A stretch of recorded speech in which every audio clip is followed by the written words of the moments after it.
গাইবান্ধার সাভার উপজেলার ইসলামী ছাত্র শিবির ইউনিয়ন সভাপতি সাইফুল্লাহ ভাইকে অত্যন্ত নৃশংসভাবে প্রকাশ্য যুবদলের সামনে ছিল খুন করে সন্ত্রাসী পলাশর সাগর মুকুল ছাত্র শিবির ইউনিয়ন সভাপতি সাইফুল্লাহ ভাইকে প্রকাশ্যে বড় ছুরিকাঘাত করে খুন করা হয়।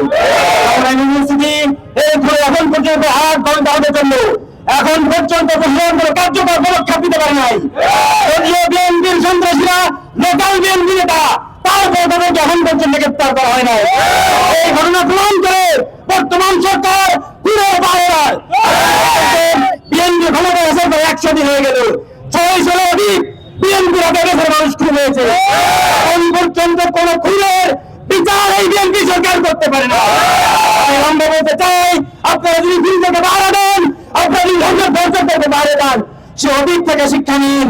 আওয়ামী লীগের যে পরিণতি হয়েছে সেই পরিণতিকে শিক্ষা দিন। যদি অবিলম্বে সাইফুল্লাহ ভাইয়ের খুনিদেরকে গ্রেপ্তার করা হয়, আগামী 24 ঘন্টার মধ্যে যদি সাইফুল্লাহ ভাইয়ের খুনিদেরকে গ্রেপ্তার করা হয়, সাবধান হয়ে যান, সাবধান হয়ে যায়।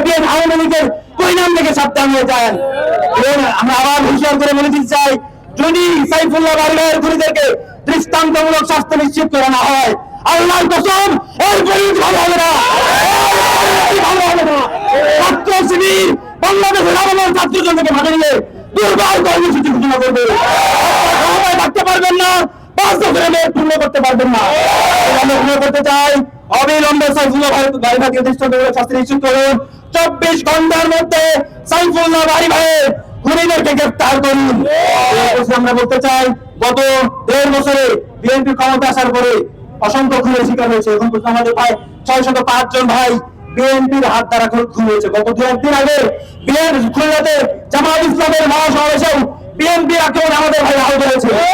আমরা বলতে চাই, বাংলাদেশের বিভিন্ন প্রান্তে বিএনপির হাতে জামাত এবং ছাত্র শিবিরের নেতাকর্মীরা আহত হচ্ছে।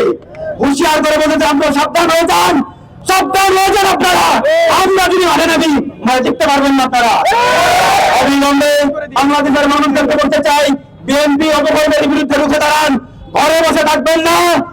যেভাবে 24-এর গণঅভ্যুত্থানে আপনারা মাঠে নিয়ে এসেছিলেন, একইভাবে আবারও মাঠে নামে আসুন, বিএনপির সন্ত্রাসী কর্মকাণ্ডকে রুখে দিন।